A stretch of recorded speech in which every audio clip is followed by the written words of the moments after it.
আমার প্রিয়জনেরা, প্রভু যীশু খ্রিস্টের নামে সকলকে জানাই অভিনন্দন। আজকে আমি এখানে জাপানের নাগাসাকি থেকে কথা বলছি। এই জায়গাটা একটা ঐতিহাসিক জায়গা। এখান থেকে প্রচার করা আমার জন্য আনন্দের ব্যাপার। নাগাসাকি, হিরোশিমা এই দুটো শহর ঐতিহাসিক শহর। 1945 সনে এই শহরের উপর পরমাণু বোমা ফেলা হয়েছিল আর অনেক ধ্বংস হয়েছিল, সেটা আমরা সবাই জানি।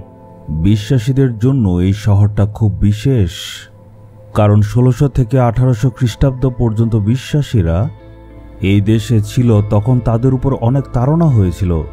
ওই সময়কার রাজা বিশ্বাসীদের শিকারীর মতো খুঁজে খুঁজে মেরেছিলেন। এই জন্য পুরো জাপানে থাকা যত বিশ্বাসীরা ছিল তারা এই শহরে এসেই আশ্রয় নিল আর প্রভুর প্রশংসা করতে লাগলো। এই জন্যই আমি বলেছি, খ্রিস্টীয় বিশ্বাসীদের জন্য এটা একটা বিশেষ জায়গা। এই জায়গাতে নিশ্চয় আপনারা 26টা মূর্তি দেখতে পাচ্ছেন। এরা হচ্ছে 26 জন ব্যক্তি যারা যিশুর বাক্য এইখানে প্রচার করতে গিয়ে নিজের প্রাণ দিল। জেসুইট মিশনারি নামক যে সংস্থা ছিল, তাদের মধ্যে থেকে 26 জন প্রচারক এখানে এসেছিল, কিন্তু এখানকার রাজা তাদের ক্রুশবিদ্ধ করে হত্যা করল। এদের মধ্যে 6 জন মিশনারি বিদেশি ছিল আর বাকি 20 জন ছিল জাপানি বিশ্বাসী। তারা ঈশ্বরের জন্য সাহস দেখালো। সেই 26 জন প্রচারকদেরকে, বিশ্বাসীদেরকে রাজা ধরে ক্রুশবিদ্ধ করল। সেই 26 জনের মূর্তি এখানে বানানো হয়েছে। আবার অনেকে বলে যে সেই 20 জনের মধ্যে একজন ভারতীয় ছিল। সেও নাকি মুম্বাই থেকে এসেছিল আর এখানে প্রচার করেছিল। চলুন এখন আমরা দেখব ঈশ্বর বাক্য আমাদের কি বলছে।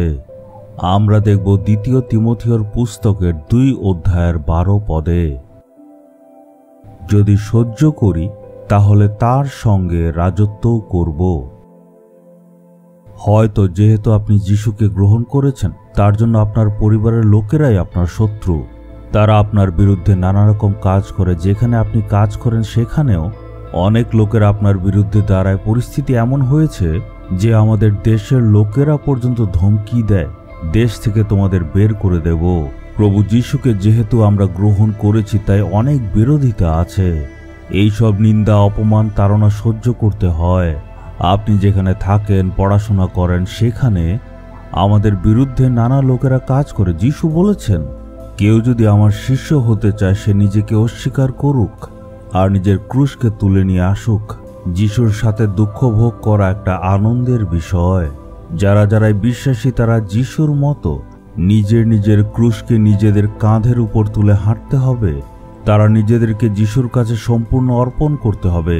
5ই ফেব্রুয়ারি 1597 সনে এখানে সেই 26 জন লোককে হত্যা করা হয়েছিল। এখন ওরা কোথায় আছে? যিশুর সাথে রাজত্ব করছে। একটু আগে পদে তো আমরা এটাই পড়লাম। এটা আমাদের বুঝতে হবে, যদি আমরা যিশুর সাথে দুঃখ সহ্য করি, উনার সাথে রাজত্ব করব। এই জন্য কোনো সময় যদি কেউ আমার বিরুদ্ধে কথা বলে, আমাকে নিন্দা অপমান করে, আমি তাদের কোনো কাজ বা কথা দ্বারা প্রভাবিত হই না। বিশ্বাসী হয়ে যদি দুঃখ ভোগ করেন, এটা আপনার জন্য গর্বের বিষয়। তাই যদি জীবনে কোনো সময় দুঃখ কষ্ট আসে, মানুষ যদি নিন্দা অপমান করে, কখনো নিরাশ হবেন না। বাক্যে লেখা আছে আমরা যিশুর জন্য শুধু কষ্ট ভোগ করব না, আমরা প্রাণ দিতেও প্রস্তুত থাকতে হবে। এই ব্যাপারটাকে পৌলও অনেকবার তার চিঠিতে লিখেছে। আমি যিশুর জন্য দুঃখ ভোগ সহ্য করার জন্য প্রস্তুত, প্রাণ দেওয়ার জন্য প্রস্তুত।